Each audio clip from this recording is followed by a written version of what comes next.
walls. We're breaking free. Yeah, we're breaking free. No more oppression. It's out for liberty. Breaking free. Yeah, we're taking a stand. Freedom's in our hearts. We're reclaiming our land.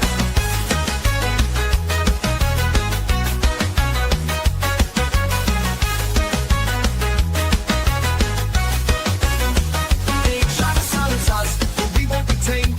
Voices getting louder, can't keep us in chains. We got the power, we got the might. Together we can shine, together we can fight. Feel the rhythm in your feet, it's time to stand tall. Raise your voice and shout, we're breaking down the walls. We're breaking free, yeah, we're breaking free. No more oppression, it's out for liberty. Breaking free, yeah, we're taking a stand. Freedom's in our hearts, we're reclaiming our land. They try to silence us, but we won't be tamed. Voices getting louder, can't keep us in chains. We got the power, we got the might. Together we can shine, together we can fight. Feel the rhythm in your feet, it's time to stand tall. Raise your voice and shout, we're breaking down the walls. We're breaking free, yeah, we're breaking free. No more oppression, it's out for liberty. Breaking free, yeah, we're taking a stand. Freedom's in our hearts, we're reclaiming our land. We're claiming our land. I hate this show. Oh my goodness.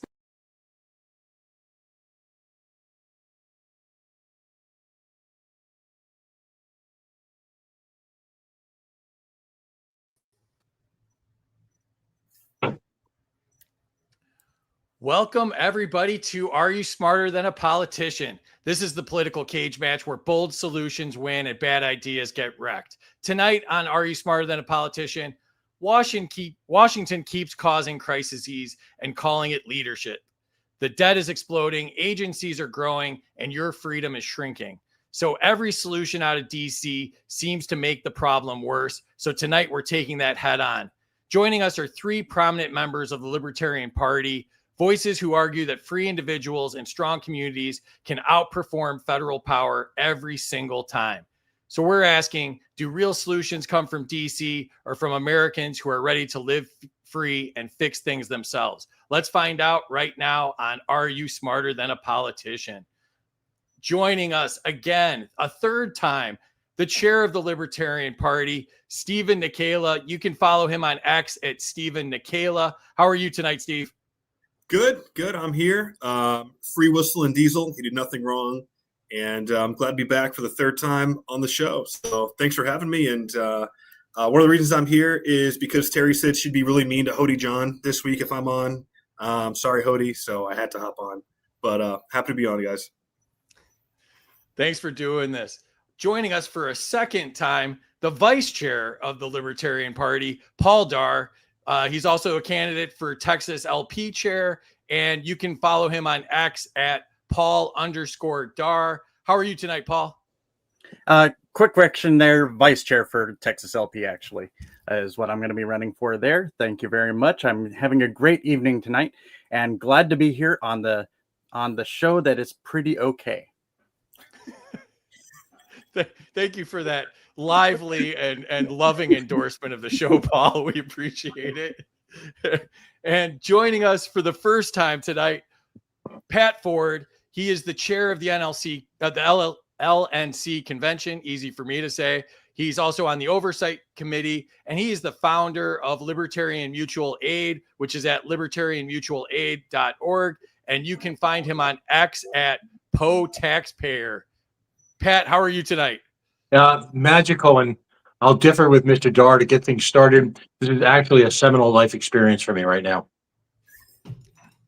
Wow, all these glowing endorsements, and there's only so much room in the intro next to Tubbs' endorsement, so we're going to have to pick and choose which one we want to use.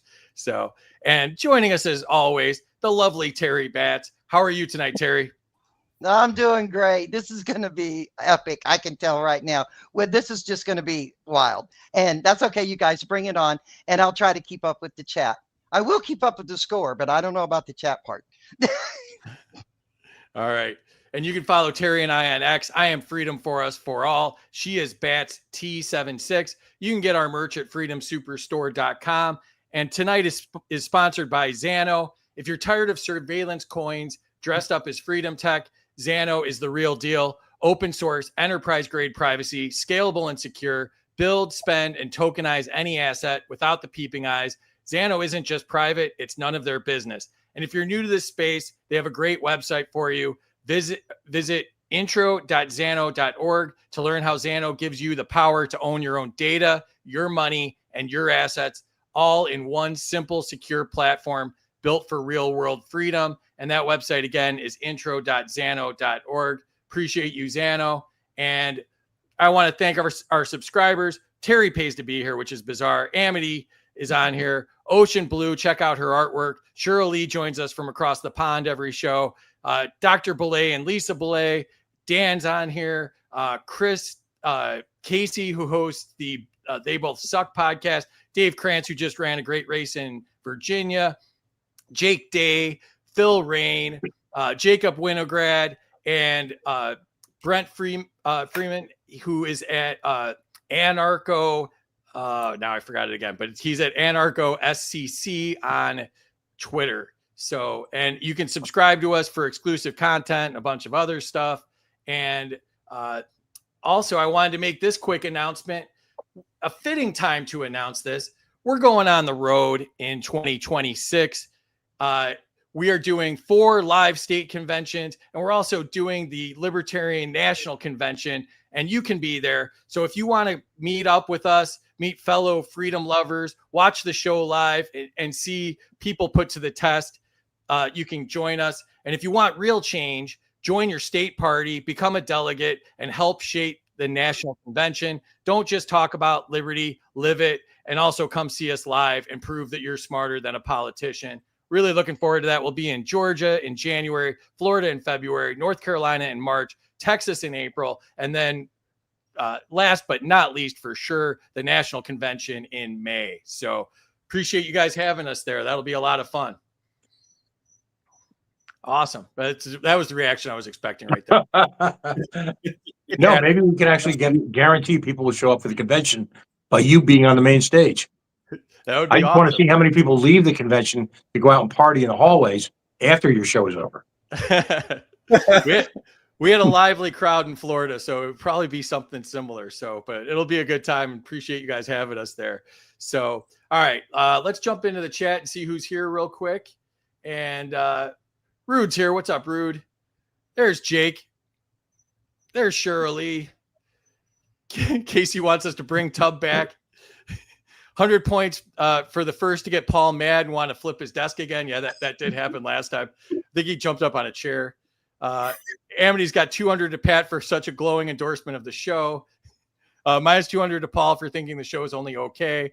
200 to Steven for shouting out my friend Hody. Susan's here. What's up, Susan? Happy free day. Thanks, Chris. Hey, everybody from Chris. Ray's here. What's up, Ray? And 100 to Steven for saying free whistling diesel. Excellent. All right. So let's jump into it here. Please share this out. Help bust the algorithm. Let's get a bunch of people to see these fine gentlemen on here tonight. The winner would get the virtual Ron Paul holding the Ron Paul trophy. We have Mike Johnson's signature cologne Swamp Ass, as well as the Ayn Rand Fountainhead teddy bear.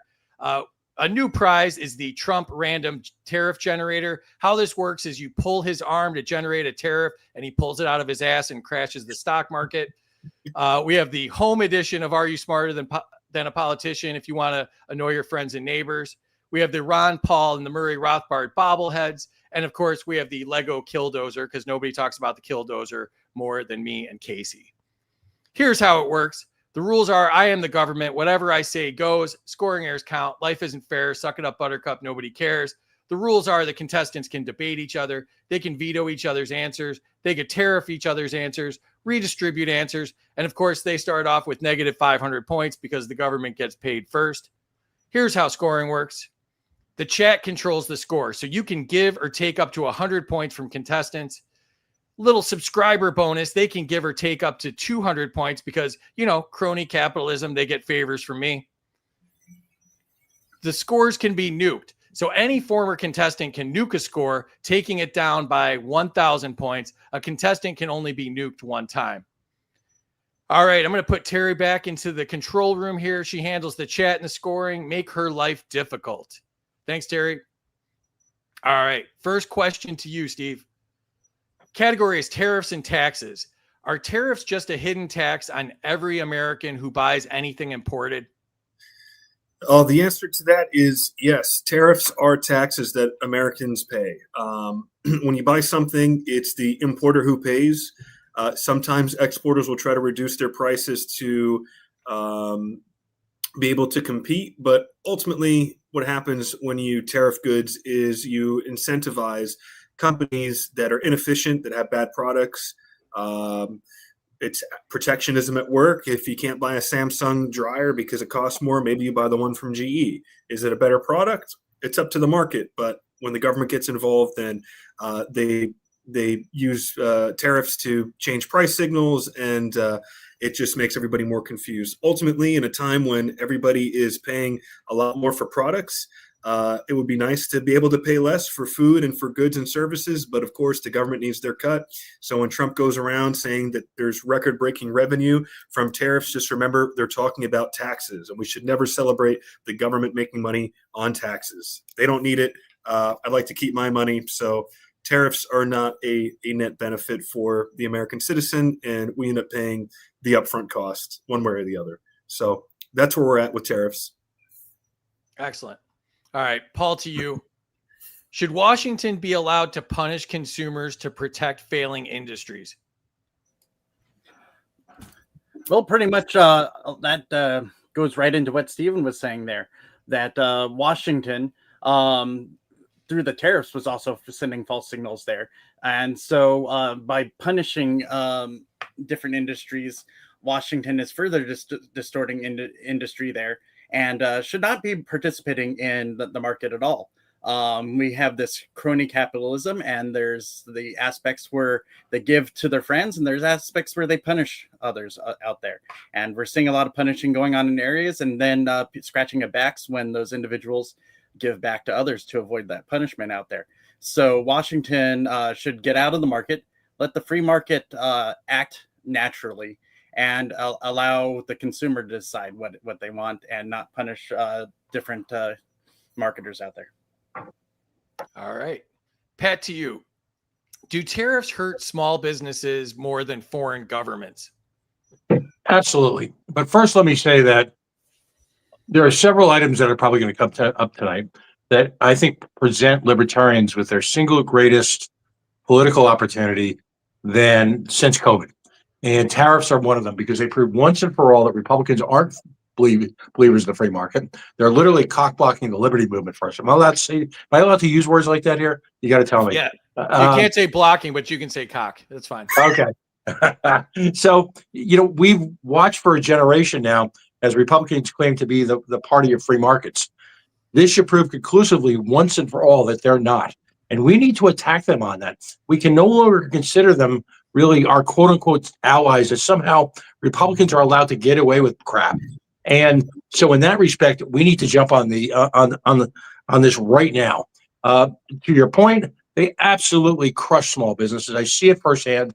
I was at a restaurant tonight. It's a Laotian restaurant, great food, small businessman, and he's talking about how tariffs are impacting some of the really high-level ingredients that he's exporting through the port of Los Angeles.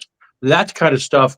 I mean, we're talking about a 3-person Laotian restaurant in the hills of Rhode Island are feeling it already. They crush small businesses. Tariffs need to die. Excellent. Stephen, back to you. The category is national debt. Does the Federal Reserve bear the primary responsibility for the nation's debt issues? So since 1913, the value of the dollar has decreased about 99%. Since the Bretton Woods Agreement, the U.S. has become the reserve currency of the world and has basically given the U.S. government carte to print money.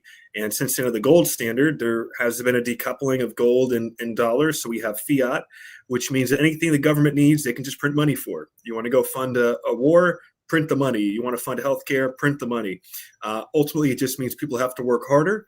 And their savings are devalued, and of course, asset prices go through the roof. So not only does the Federal Reserve the main source of the U.S. debt because it enables Congress to borrow money, but it also allows the banks to print money. So when money is created out of thin air through the Federal Reserve's borrowing window, essentially to the member banks, then they get to go out, make loans, and that also increases inflation. So the M2 money supply increases no matter what. Ultimately, it increases inflation, but also allows the debt to increase. And like a bunch of drunken sailors, that infinite debt that we're going through right now, $38 trillion, just gets to go to a quintillion dollars, or there really is no end. It's just a matter of how long are people going to take the currency seriously. So the only solution is to end the Federal Reserve, go back to sound money policy, the gold standard, and I would even go as far as making sure there's no legal tender laws in the United States, meaning cryptocurrencies and other competing currencies can compete in the market. And hopefully we'll never see debt like this again if libertarians can have anything to say about it. Excellent. Paul, to you. Is adding trillions to the debt a failure of leadership, no matter who does it? You're asking a libertarian if adding trillions to the debt is a failure of whoever does it. Of course it is. It's a failure of whoever does it, no matter who does it. We should not be adding to the debt at any time. Unfortunately, that's kind of become the thing both parties do out there, and they're just going to keep adding trillions and trillions of debt. It's just how fast they accelerate those additions to the debt. And it's all their faults, because they could pull the brakes at any time. They could do some real work. They could, they don't even have to go full take things down. If they even just started to slow things down, that would have been beautiful. But we're at a point that it's going to be hurting hard as they have to pull things back and make those tough choices, make those decisions, and we get to where we need to be and stopping the debt. Excellent. We're 5 questions in. The chat's already turned on me, so we're off to a great start here. All right, Pat, to you. Is it reckless to increase spending while borrowing from future generations? It's homicidal. We are, as a culture, I don't know whether it's patricide, fratricide, we're literally killing our generations in the future. Between the debt, between the blatant desire of government to end private ownership of property, and particularly real estate, and all the techniques that they're using, not the least of which is most recently Mr. Mandami's insane desire to put rent control back on the city, despite the fact that in my lifetime, it had already failed once and it had already destroyed the property base. So absolutely, we are handing, I should say, future generations a giant turd. Got to stop. All right. Stephen, back to you. Categories: military spending. Should America ever have $1 trillion defense budget in peacetime? Should America have $1 trillion defense budget in peacetime? Well, I don't think we really have a defense budget. It's really a war budget, primarily. You can see what's happening in Venezuela right now. The billions of dollars going overseas to support NATO, to support Ukraine, Taiwan, South Korea, all these other countries, all these military bases around the world, and money given to supposed military allies and ties that we have. These military operations haven't ceased. They haven't ceased under the so-called peace president. Donald Trump said he wanted to, on day one, end the war in Ukraine with a single phone call. I don't think the U.S. has actually really been at peace for most of its existence. So we've been from conflict to conflict for nearly our entire existence. I think maybe a few decades where we've really been at peace. So I don't believe that we need $1 trillion defense budget. I think the Department of War, the DOD or DOW, they failed every audit they've been given for the past 20-something years. We don't know where the black budget money goes. Ultimately, I think the cost for taxpayers should be a lot less for true national defense. And when you get rid of companies like Halliburton and other contractors that charge an arm and a leg for shipping a few screws to Afghanistan, or a coffee pot for $2,000 or whatever the case is, you start to save some serious dough. So the most fiscal conservative thing we can do, it will also worrying about our national defense, actually focusing about real national security and not enriching the military industrial complex while making America and the world less safe. So the answer is absolutely yes. It should be a lot less than $1 trillion. All right. Paul, to you. Is endless military expansion compatible with claiming America first? No, it is not. And I want to talk about how Stephen mentioned the Department of War there. Department of War, I was in favor of calling it Department of War, and but that people should think that it's the cause of war that we're going out there and doing that, and that should be a shameful thing. And me seeing them so like happy about it being the Department of War and wanting to go out and do war, I can't believe this is the world we're living in right now. That that's where they want to go out and do, and thinking that sending $1 million missile to go blow up $1,000 hut or to blow up a boat out there is worth our taxpayer money and worth the death toll that we're causing to people across the world. That is not America first. All right. Pat, to you. Should the majority of foreign bases be closed? No, every foreign base should be closed. The question right now before us as Americans, and particularly libertarians, is whether or not do we tie somehow this false fake economy, this artificially inflated economy, to defense spending. The second question is, what the hell do we do about it? And I will tell you, I've testified now in 3 states on Defend the Guard. And as a result, 2 of the 3, the Adjutant General of the National Guard was there. And they fought us tooth and nail. We kicked their asses, but we fought us tooth and nail. And the remarks coming back, particularly in Rhode Island, from legislators, they were shocked at the lack of concern that was evidence for young men and women and the overwhelming concern for budgets, because that's what this is all about. It's about the money. What's one of the best and worst T-shirts of all time? Can you at least tell me which oil company I'm going to die for? Right? So what do we do as libertarians? We get right behind Defend the Guard, because Defend the Guard on so many levels, it's humanitarian, but it's anti-authoritarian. And at the same time, it chips away at a vital cog in the military industrial complex with this notion that we can have endless police actions. If you have less people available to go to the police actions, you have less police actions. We got to get on it. All right. Stephen, to you. Categories: mass deportations. Does mass deportation solve anything long term? Does mass deportation solve anything long term? Well, number one, I'm not sure if it's really feasible. Regardless of whether or not I think it's right, I don't think it's right. I think that the people that are here, that are providing value, that are working jobs, that are there should be a pathway to citizenship that makes sense. And I like to say it's easier to cross the Rio Grande than climb Mount Bureaucracy. The reason we have so much illegal immigration is because the legal system is so in need of reform that neither of the mainstream parties is able to grapple with that issue, and they're not interested in grappling with that issue. So every 4 years we bounce back between border security and border chaos while never truly striking out the root of the problem. And there's many people that I think would fit into our society very well. I know many Cubans that come from socialist or communist Cuba to the Florida Keys and to Miami that hate communism, that live great productive lives. The Irish back in the day, the Italians, the Germans, they were all looked down upon. They weren't mass deported, but they came here legally, and I think we see the same undertows today of a different type of desire for mass deportations.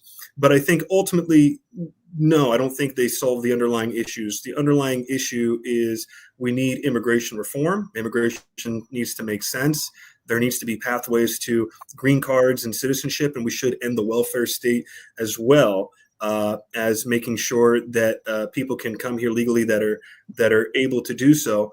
But also, I think a part of the undertow of issues with the immigration system is destabilization. So what's going on right now, or potentially going to happen right now in Venezuela, is there could be a war that could destabilize the region. When you have destabilization, you have a refugee crisis. Where do they go from there? Well, they go to surrounding states, and maybe they come to the United States.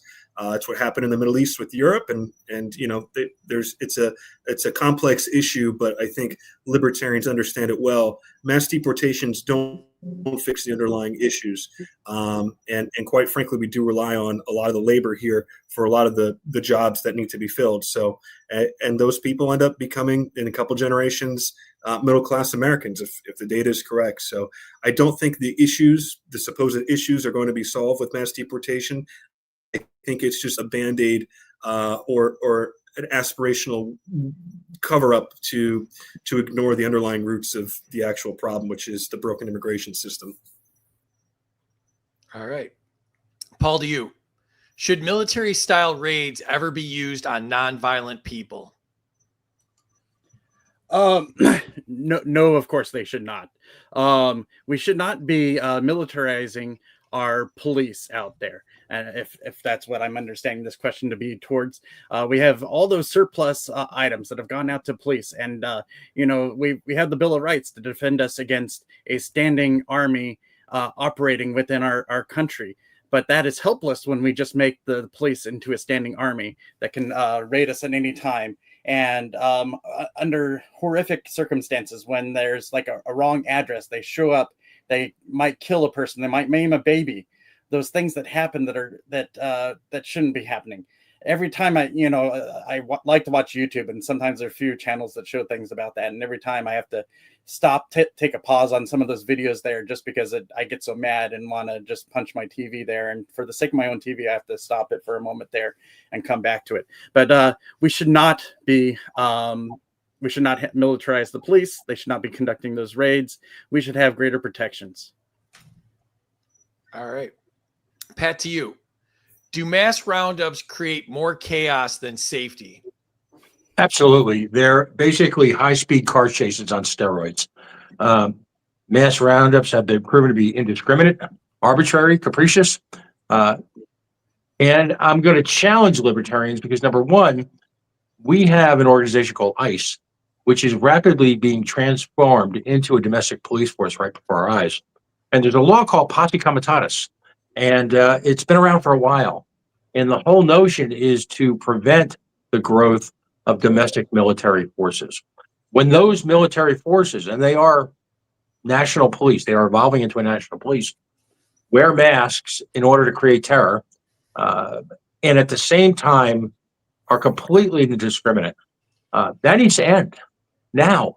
It's not even a question of how many, we're all treated to the anecdotes of how many quote unquote legitimate Americans, were caught up in these. No, the question should be, in what manner are we using the force of the United States military, supported by the forceful taxation of the American people, to enforce economic dictates that are completely in opposition to everything that libertarians stand for, which is the freedom to travel, the freedom to engage in peaceful economic activity. That's all been thrown out the window. And what's startling is how quickly we are descending into a state police system for real. This isn't, the conspiracy theorists. These are the conspiracy realists. We're watching it before our eyes, and I have to ask my fellow libertarians, what are you going to do about it? All right. Stephen, to you. Legal immigration pathways is the category. Should legal immigration be easier than illegal immigration? Absolutely. For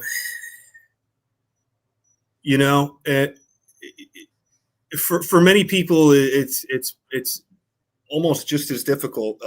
When the Cubans come over to the United States, and and they risk their lives, and many of them they don't make it. There really is no legal pathway for them, mostly because of the Cuban government. But people risk their lives to come into this country because there is it is that much harder legally. For many people, there is no legal pathway. You could be on the list for years, decades, may or may never come in and if you're Western European, maybe you get a better chance of coming in, or if you're Canadian or something like that. It really depends. there's no clear pathway to citizenship, and for many people, it's just not it's not something that's available to them. Since about the 80s, the system really changed. It became a lot harder. For most of American history, it was fairly simple. Most of our grandparents, great grandparents, came through Ellis Island at one point. It was pretty easy to come in back then.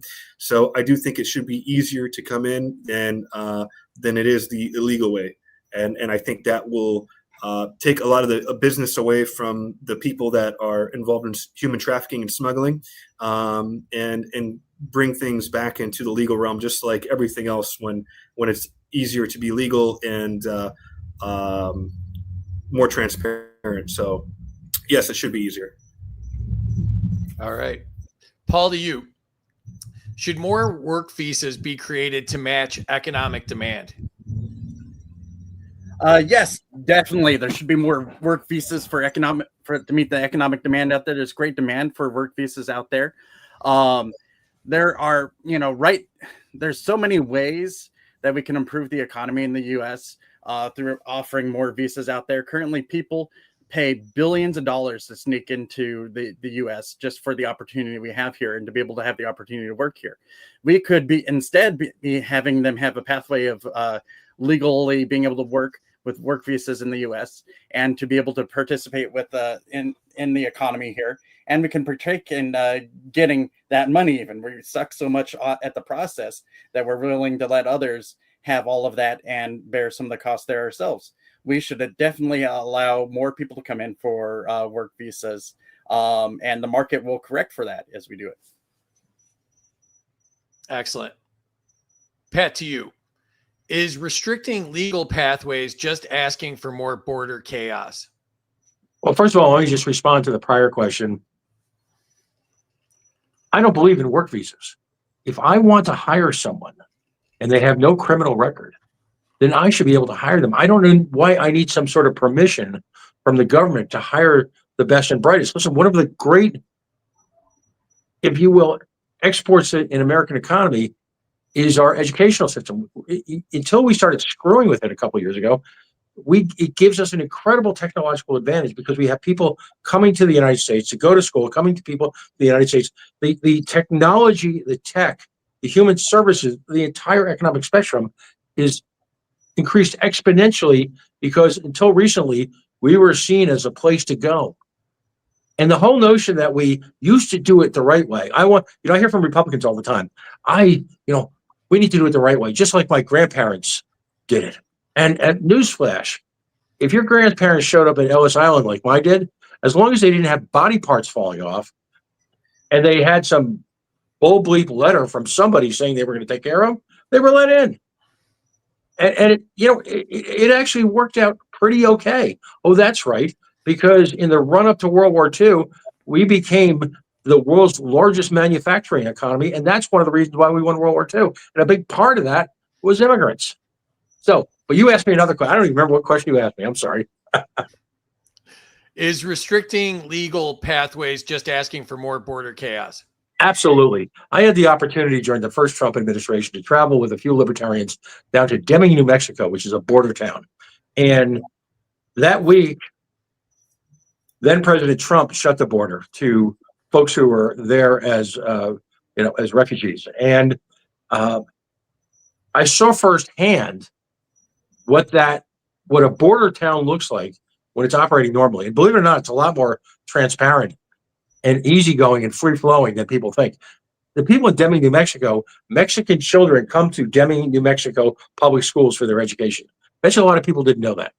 So then we create these closures. And folks need to understand you cannot legislate or criminalize individual behavior and expect nothing but chaos. We've seen that in prohibition. We've seen that in the war on drugs. We've seen that in the war on sex work. And we're shocked when you throw these virtual environments into chaos, that there is more chaos. So there's an old saying, I have seen the enemy and he is us. And border chaos is exactly what it does. Because you know what? As some guy in DC says, the bad hombres are still getting through. But what you're restricting is a whole lot of people. The people I met coming over the border, and I met a couple dozen of them in just a few days. The people coming over the border, by and large, are peaceful, by and large, are seeking a better life. And often are well educated. So we need to get past the cliches and the violence of cliches and actually search for freedom. All right. That'll bring us to our first score break. If you've not entered your scores in the chat, please do so now. There is a lot going on in the chat. Papa Beep reposted. Everybody, please repost. Thank you for doing that. 100 to Steve for the funny smelling cigar that makes people giggle a lot. Minus 500 to me. No provision for mutually assured destruction. 100 to Pat for the 50-year-old divorced guy on a dating app camera angle. 100 to Steven. Got the bunker mode. Wait a minute, it's a swingers party, not a dating game. Okay. Oh boy.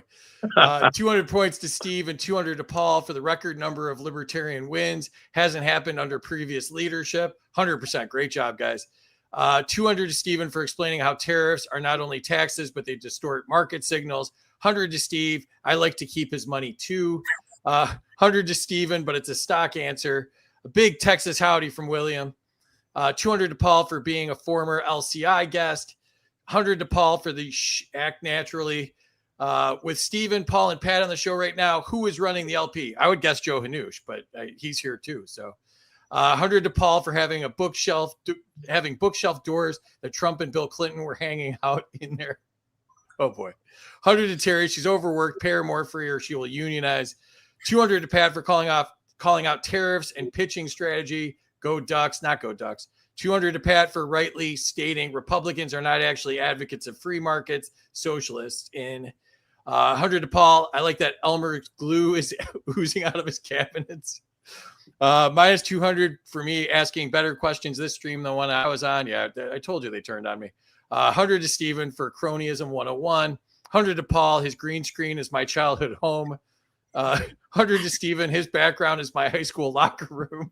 100 to Steve for understanding why I can't pay him back for all those skiing lessons. Hashtag inflation. 100 to Paul. We think it's a failure, but they're too big to fail. Minus 1 to Steven for the Larry Sharp answers. Short and sweet wins the game. Where there's going to be no short and sweet tonight. 100 to the first contestant to mention the historic victory by Libertarian Ryan Woodcraft.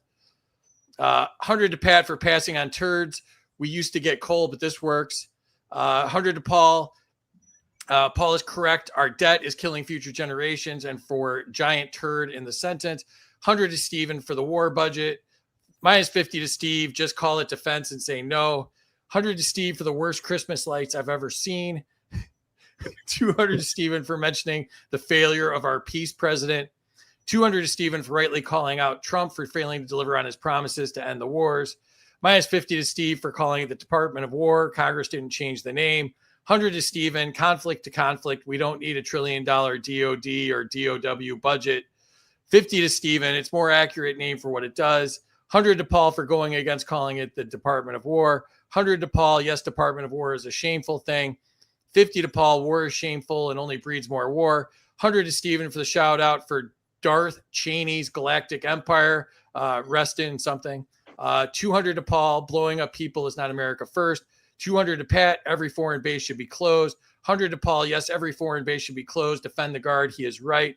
100 to Pat for mentioning defend the guard. 100 to Pat for which oil company am I going to die for. 100 to Paul, close them all, fire, fire, fire. Minus 100 to Steve for the no answer. 200 to Paul, based answers on bases. 200 to Paul for wanting them to own their shit, re the Department of War. 100 to Stephen, service guarantees, citizenship. Would you like to know more? 100 to Stephen, like the term Mount Bureaucracy. Pat, quit playing with turds. Here's 150 points to buy some fiat tissues. 200 to Stephen, mass deportation is not right. It's easier to cross the Rio Grande than climb Mount Bureaucracy. Yes, let's solve the immigration problem. Points to Steve for reminding me that free needs a wrap it up box. Maybe we could get that Sandman guy from Showtime at the Apollo. 100 to Stephen, mass deportations will not fix any underlying issues. Points to Paul for wanting a sitting army. Points to Paul for no boot militarization. Points for actually saying passe comitatus. Points to Pat for capricious. Points to Pat for a good answer. Points to Stephen, no legal pathway for some immigrants. This needs to change. Points to Stephen from an Ellis Island libertarian. Points to Steve for doing all that math in the Hangover movie. Minus 1,000 to Trump for effing up the economy. 34 to Pat for using the word capricious and now making Free try to pronounce it when he reads this. I did it twice. 72 to Pat for forgetting the question. Sick rant. All right. I can't believe I just read all those. All right, let's jump to the scoreboard and see what is happening there. Steve in the lead, 27.99. Paul, 27.50. It's a close race with Pat at 26.90. Pat, what do you think so far? First time on the show. Listen, popping my cherry here is just excellent. I'm again, life affirming experience. Excellent. Paul, second place. What are you thinking? I'm just laughing at what Pat was just saying there. That's yeah. I'm feeling pretty good tonight. It's fun again once again to be here. It's a pretty all right show once again. Yeah, thank you. It's all right to have you as well. Steven, you're in first place. What do you think? I don't know. I mean, I've been leading before. I don't remember if I've actually won one of these yet. So we'll see what happens. We're really bad at remembering who won. That's one of the features of our show. But now that you guys are winning, maybe we got to start keeping track of who's winning on here. Used to be it didn't matter who won. Now it matters. All right. Jump back into it. Steven, back to you. Category is executive orders and power creep. Should any president issue over 100 executive orders before Congress meets? The short answer is no. The long answer is Congress has become a cheerleading squad for the executive branch. Really, Congress doesn't do a whole lot except screw things up and make more restrictions and pass big bloated budgets. I can't think of the last time the Congress has declared war. I think the military involvement in, I think it was either Iraq or Afghanistan at some point, was potentially authorized, but that was, I think, limited. So Congress is really just for show. The president does whatever the president wants, and the consolidation of power is imbalancing the supposed checks and balances that were supposed to be put on our government. And quite frankly, the 10th Amendment makes 99% of what Congress is doing invalid anyway. So we're far away from constitutional limits and checks and balances on the state. So yeah, the executive branch should be brought to heel, and quite frankly, so should Congress as well. All right. Paul, to you. Has the presidency become too powerful for a free society? Yes, it has. The presidency was never meant to be as powerful as it is. As Stephen was just talking about the power creep that has gone on over years through executive orders. It has gone on through other things as Congress has abdicated its job to the presidency there. And every time that when somebody's not in power, they'll scream about it. As soon as they get in power, it's like it's the one ring and they just want to hold on to it and think that they can use that power for good for themselves. And then ultimately, we already know they were corrupt when they went in there to begin with. All right. Pat, to you. Should Congress be able to veto executive orders with a simple vote? I'd actually like to eliminate executive orders. So, you know, the kabuki dance, is that a good example that goes on when different members of Congress try to try to veto legislation is bad enough. If we want to bring this nation to a complete halt in governmental sense, well, you know what? Actually, I like that. So maybe we should. Maybe if they can veto, I'm thinking out this out loud. If they can veto the executive orders, we'll have the kind of governmental societal breakdown that we were just starting to see in the last couple of weeks. So hell, bring it on.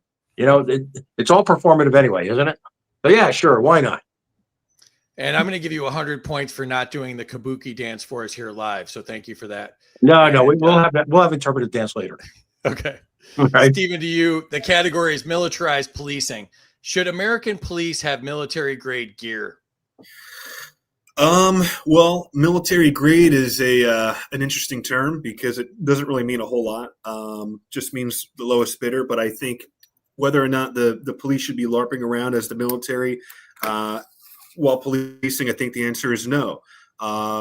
There's very few situations where The police should be walking around armed to the teeth or engaged in operations that are that require a high level of force, and those should be extremely limited, if at all. I think we need to bring back community policing, and in the sense of working with communities and not, quite frankly, I think one of the biggest detriments to community relationships with police is bad laws. When you get rid of all the bad laws, there's not much left you can really argue with. If police are just going after murderers and thieves and violent criminals, and they're not going after the granny smoking weed, or a cop on a motorcycle is not pulling somebody over for not wearing a seatbelt, and you get rid of all the victimless crimes, then community policing and relationships with police become possible.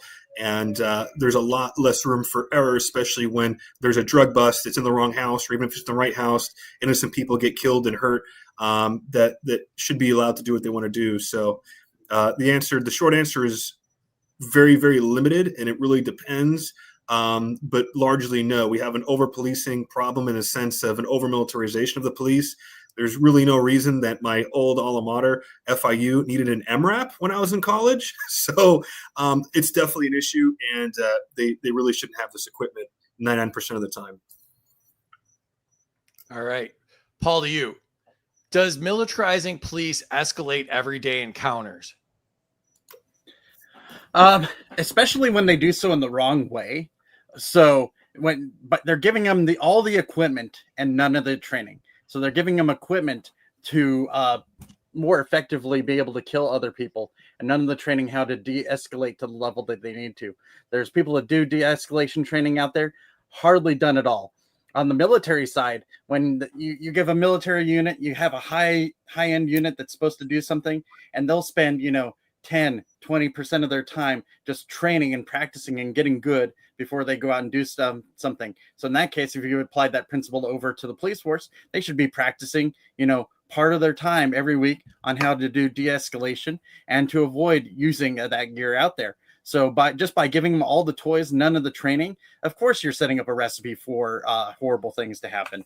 But on the note, you mentioned military grade before. One thing that is against me, I am an Army veteran, so I did serve in the military at one point, and military grade normally means piece of shit, just so you know, for any future reference to anyone else out there.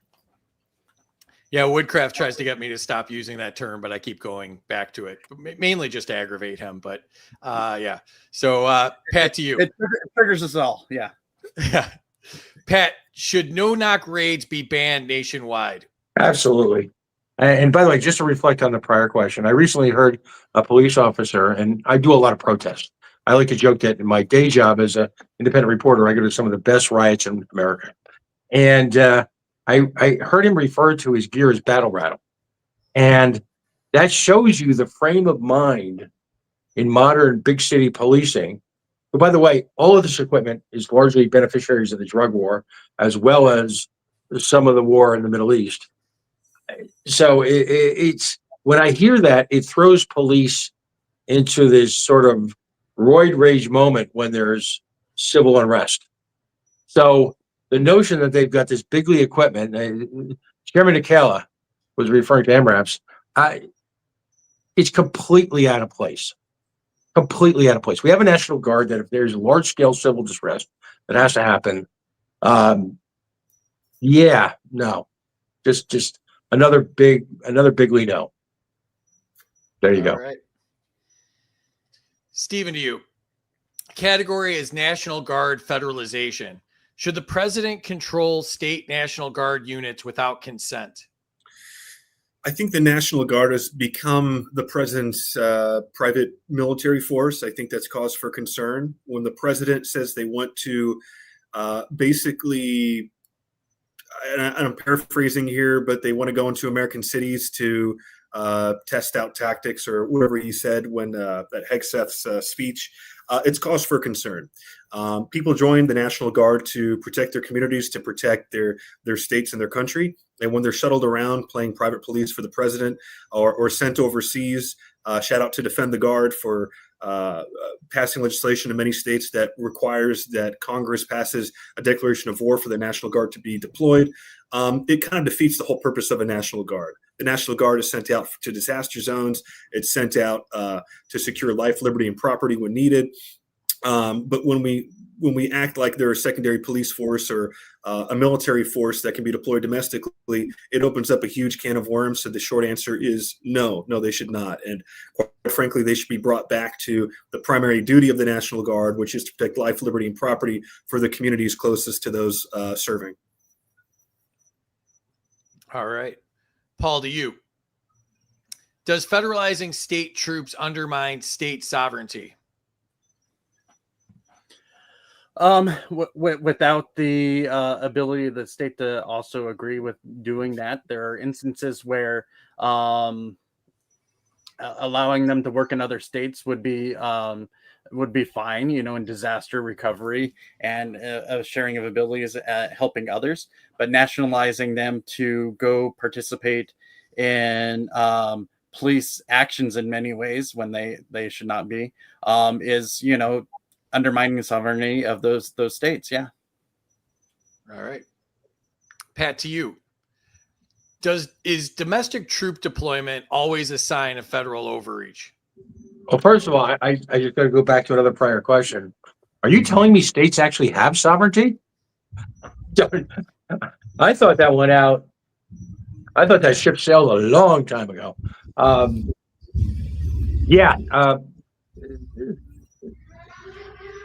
Federal deployment of troops. Again, posse comitatus. There should be no interference with domestic law enforcement by federalizing troops. I mean, that's simply against the law. There is no place for it whatsoever at any time. And again, the slippery slope, bad cliche, right? But the slippery slope that was happening is now just a generic avalanche against fundamental civil liberties that were unthinkable 5 or 10 years ago. Just simply unthinkable. The notion of, and I understand DC is a special case, but the notion that any types of troops would be roaming the streets of Los Angeles unless there was an actual weather emergency or civil disobedience at a large scale is just patently ridiculous. So, yeah, it's again, the question is, what are libertarians going to do about it? Got it. Stephen, back to you. Category is medical and consumer regulation. Is a national autism registry an invasion of privacy? Oh boy, the National Tylenol Registry. Yeah, it's it's kind of a weird thing that they.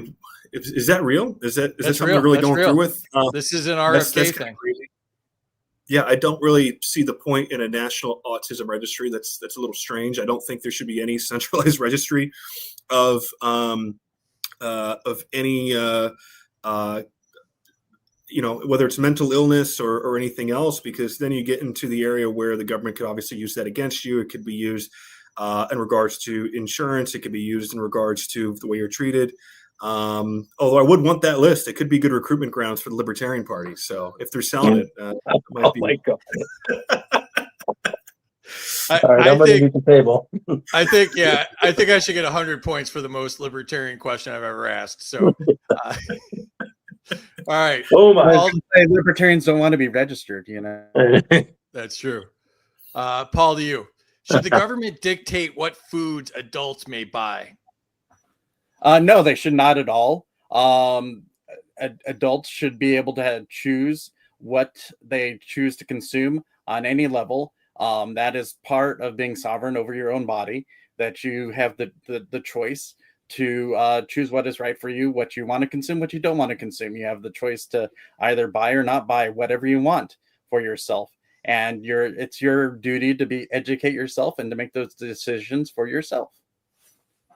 All right. Pat, to you. Is federal health micromanagement ever justified? See, I got to go back to the prior question. The word registry should be eliminated or be strictly verboten.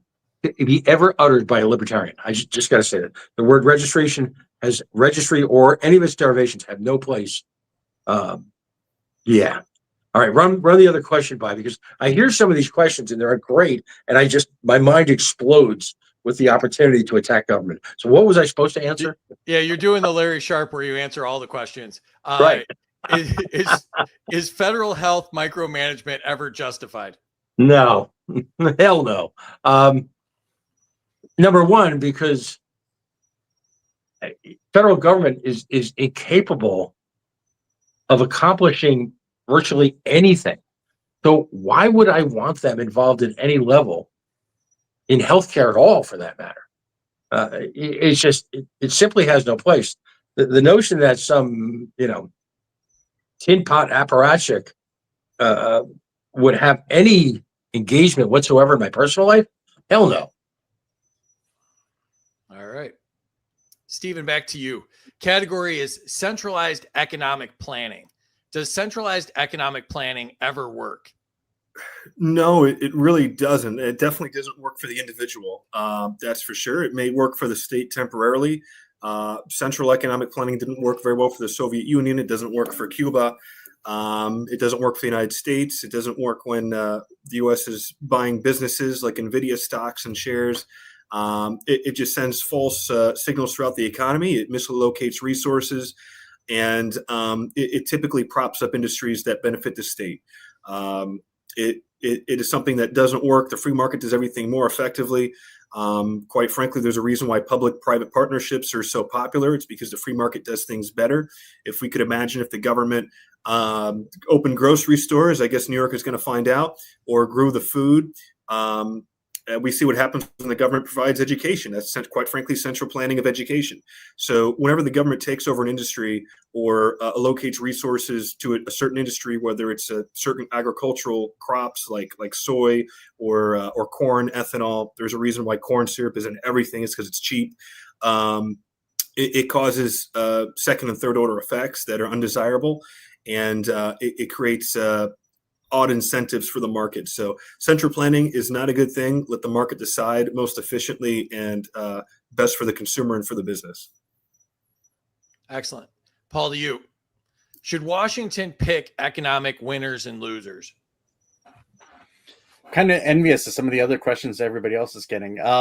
These ones are a little simple sometimes when I get it. Should they pick economic winners and losers? No, they should not. In worst case, they're either punishing their enemies many times when they're doing that, or they're outright bribing people. Much like the Trump tariff giving back, picking winners in that way is just a wealth redistribution going on there. When they're doing it with tariffs, that's just punishing and doing market distortions over there. And when they do it in all the many ways that they do, that's just they're picking their winners and losers, distorting the market. And causing issues all around that they don't need to be involved in. Just real quick, if you want the good question, stop running for vice chair. That's my recommendation there. Just kidding. All right, Pat, to you. I want to give Oh my God. Should taxpayer money subsidize private corporations? You got an hour? All right, I'm going to use a real world example here. Keep in mind it's lightning round. Oh, yeah. Sorry. No, absolutely no. The AAA minor league affiliate of the Boston Red Sox twice attempted to build stadiums in Rhode Island using that magic term, private-public partnership, and using a 9-figure taxpayer subsidy. We libertarians in Rhode Island beat it back twice. Using that same formula, it was moved to Worcester, Massachusetts, where the government caved into all the lying promises. The city of Worcester now is averaging close to $1 million a year in out-of-budget expenditures to pay for the stadium bonds that were issued that were never going to cost taxpayer money a dime. It creates, again, winners and losers. Number two, you've actually got taxpayers subsidizing their competition, a long story. Number three, it's an economic nightmare on some of the most fundamental economic principles that most of us learned if we weren't too drunk in freshman economics. So the question is no. All right.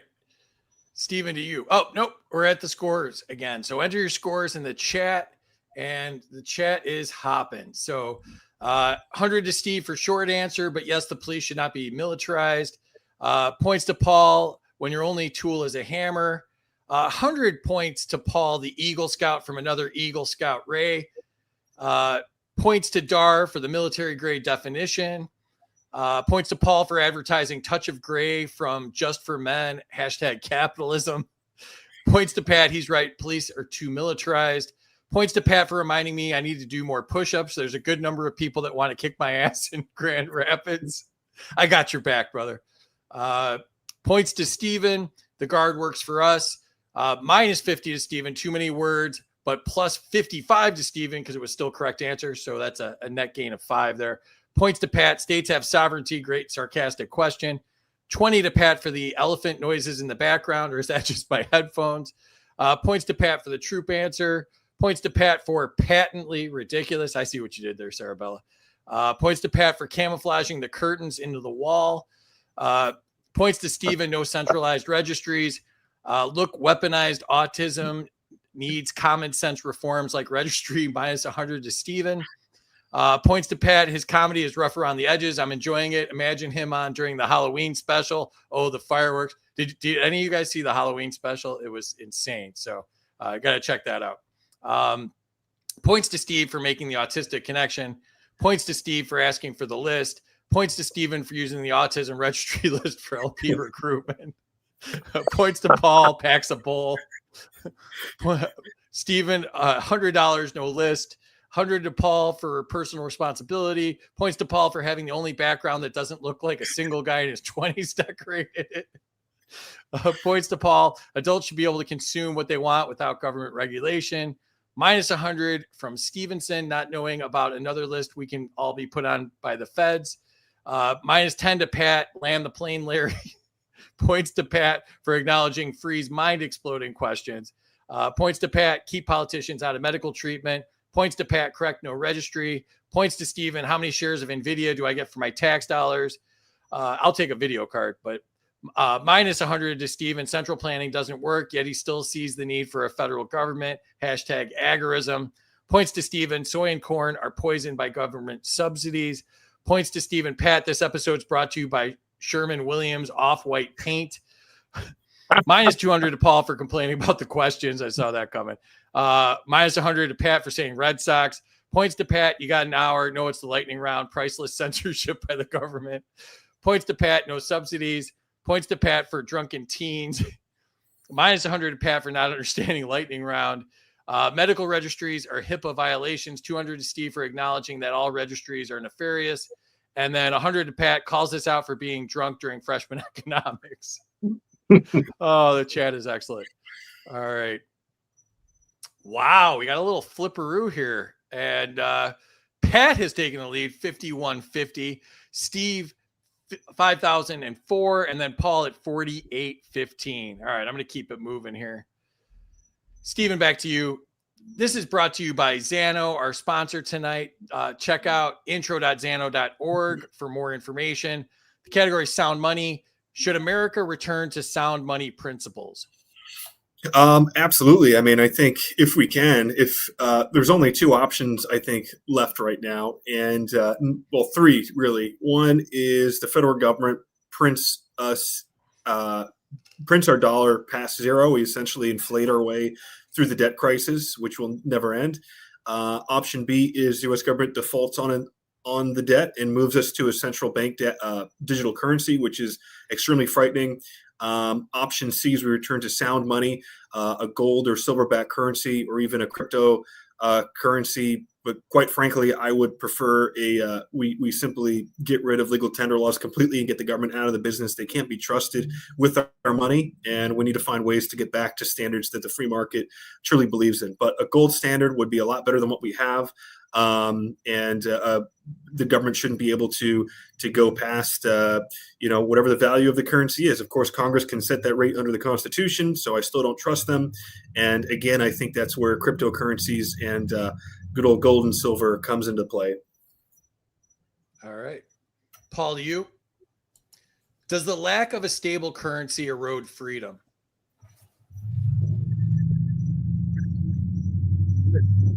there's a topic that a lot of people don't think about of economic freedom that comes with having a stable currency there. Having currency that is currently under inflation means that you have to keep chasing as that inflation goes on. So that is the hamster wheel we get put on by the government, inflating our currency on and on and on. So yes, having a stable currency does bring us more freedom, and having it in a market that gives us the correct signals that would be able to enable us to have a stable currency. All right, Pat, to you. Is printing money a silent tax on all Americans? Economic assassination. Literally, we are destroying future generations' ability to have freedom in the sense of any level of economic freedom. Listen, in my day job, I interviewed a guy named David Cicilline, who was a former Democratic congressman, and he was promoting the Inflation Reduction Act. Everybody remember that? I want to find all those economists that they said were pimping for it. That's what I want to find. We printed ourselves into oblivion. You know, one of the numbers that's no longer talked about is the percentage of GDP that is actually geared and actually being paid out in the form of interest payments. You know, we're well past that tipping point. My friends tell me, once we lose the ability to own private property because it's been inflated out from under us, we're doomed. All right. Back to you, Steve. Category is cryptocurrency policy. Is a central bank digital currency, CBDC, a threat to financial privacy? You will own nothing and you will be happy. That is where the current financial system is heading.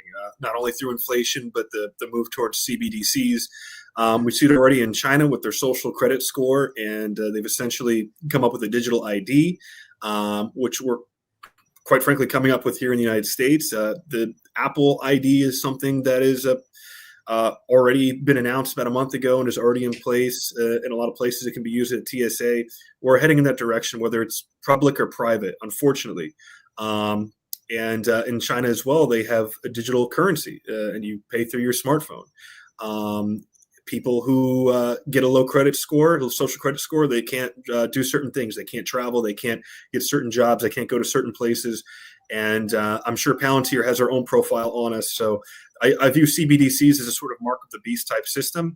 Once the government controls the currency, it's digital. You can't buy or sell things without the state knowing. You're in deep trouble. When they know what you're buying, when they know what you're consuming, who you're interacting with, it only goes downhill from there. So CBDCs are a huge threat to liberty. They should be fought at every turn. And to the agorists in the audience, we should be looking at other ways of transacting that we can do without the state and without them knowing what we're up to. Maybe Xano. See what I did there? Yeah. Paul, to you. Should crypto users face enhanced surveillance? Oh, he's going to flip the desk. Here it comes. There's nobody to really argue with there on that. So should crypto users face enhanced surveillance? No, they should not. I was trying to wrap my mind about what you're trying to ask there. So yes, crypto users should be free to use crypto without worrying about being further tracked by any government agency out there and trying to go after them in any way. That is just the way that they go after individuals there. And somebody was just asking me, saying that in one of the chats, asking, why do I look like I'm in a hostage video over here as I look over and around? Who's controlling me over here? Well, I have like 4 monitors up here. I look like a 90s hacker or something over here with my setup. So when I'm looking around, I'm looking at all the different monitors where you guys are chatting on and all that. So just throwing that out there. Yeah, we need different angles of you, so that would be good. All right, Pat, to you. Should Americans freely use decentralized digital money? Yes. And by the way, shameless self-promotion here. Xano is a wonderful organization, big supporter of theirs, and Libertarian Mutual Aid accepts contributions in Xano. So right on our website. I would argue at this point that we should actually move away as libertarians from printed currency, fiat currency, exclusively into organizations like Zeno. And because one of the biggest conspiracies I think of government in terms of not even just centralized digital currency, but the whole notion that that this is somehow an investment. It's not an investment. It was originally designed, in my humble opinion, to be a method of transaction. And the government has perverted this, and media has perverted this into a central investment. No. And as a result, older Americans look at this and say, but it fluctuates in value, not understanding that our currency fluctuates in value. So not only should they move to it, we need to eliminate fiat currency. Thank you.